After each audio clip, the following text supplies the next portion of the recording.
Assalamualaikum warahmatullahi wabarakatuh. Apa kabar anak-anak soli dan solihah? Semoga kalian semua selalu dalam keadaan sehat walafiat. Bertemu lagi dengan Bu Tita dalam mata pelajaran IPS dengan materi pemanfaatan sumber daya alam, hewan dan tumbuhan. Anak-anak, sebelum kita mulai pelajaran kita hari ini, mari sama-sama kita membaca basmalah.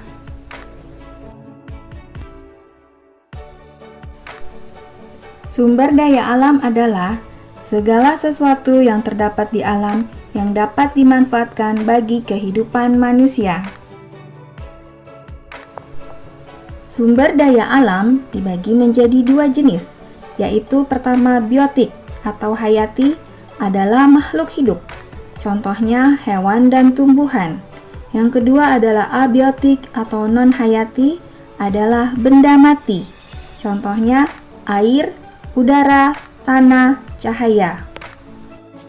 Pada kesempatan kali ini, kita akan membahas manfaat sumber daya alam hayati berupa hewan dan tumbuhan.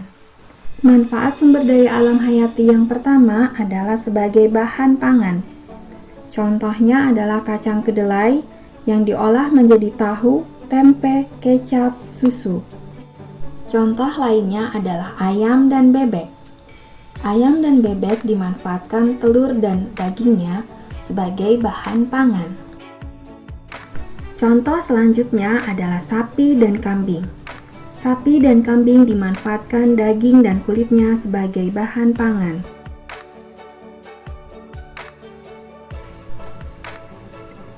Manfaat sumber daya alam hayati yang kedua adalah sebagai bahan sandang.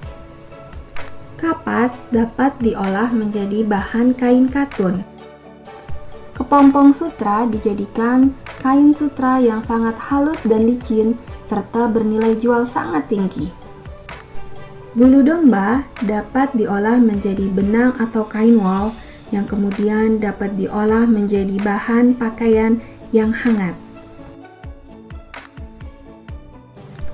Manfaat sumber daya alam hayati yang ketiga adalah sebagai peralatan rumah tangga. Pohon jati digunakan untuk membuat mebel seperti meja, kursi, lemari, tempat tidur, dan lain sebagainya. Kayu jati sangat kuat dan tahan lama.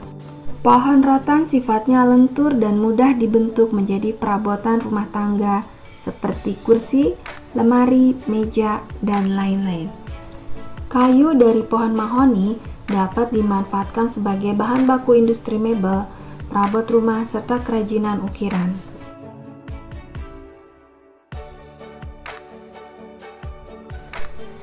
Pemanfaatan sumber daya alam hayati yang keempat adalah sebagai obat tradisional dan perawatan tubuh.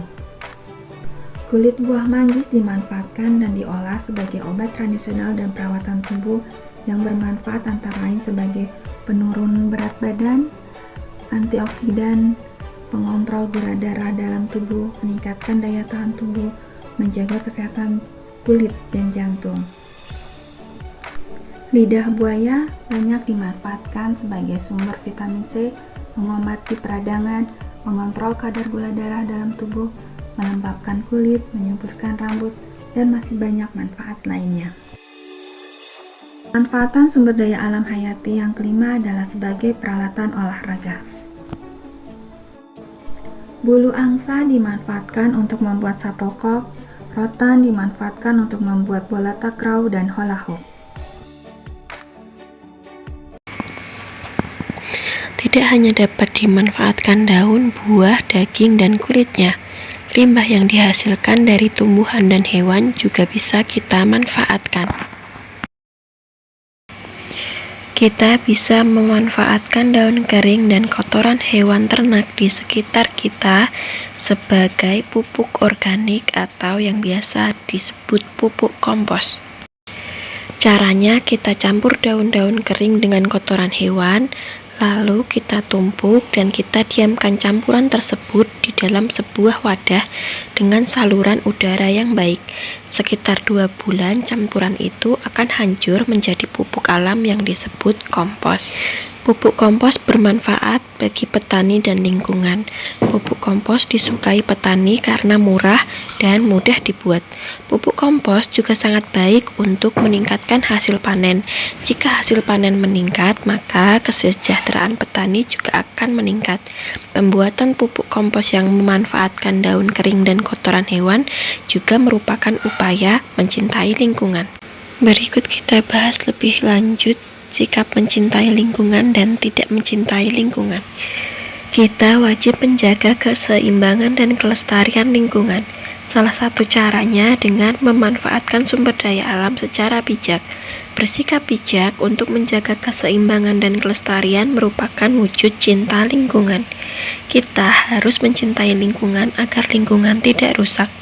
Kita juga mencintai lingkungan agar makhluk hidup yang ada tidak mati bahkan punah. Dengan demikian, anak cucu kita kelak dapat merasakan keindahan dan kelestarian alam. Ada banyak cara yang bisa kita lakukan untuk mencintai lingkungan. Kita bisa melakukan kegiatan mulai dari yang kecil hingga yang besar. Kita hindari sikap tidak mencintai lingkungan karena akan merugikan. Mari kita perhatikan kegiatan mencintai dan tidak mencintai lingkungan berikut ini. Ciri-ciri tidak mencintai lingkungan antara lain: 1. Memanfaatkan sumber daya alam seperti hewan dan tumbuhan dengan berlebihan. 2. Memanfaatkan sumber daya alam tanpa memperhatikan kelestarian lingkungan. 3. Tidak menjaga kebersihan lingkungan. Contoh sikap tidak mencintai lingkungan diantaranya berburu hewan langka, penggundulan hutan, dan membuang sampah sembarangan. Dan ciri-ciri mencintai lingkungan antara lain: 1. Memanfaatkan sumber daya alam seperti hewan dan tumbuhan dengan tidak berlebihan.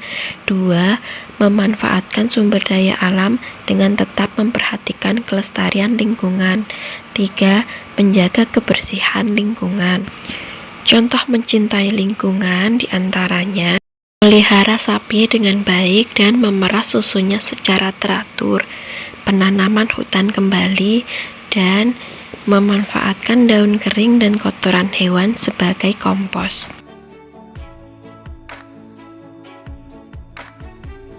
Sumber daya alam adalah karunia dari Allah Subhanahu wa Ta'ala.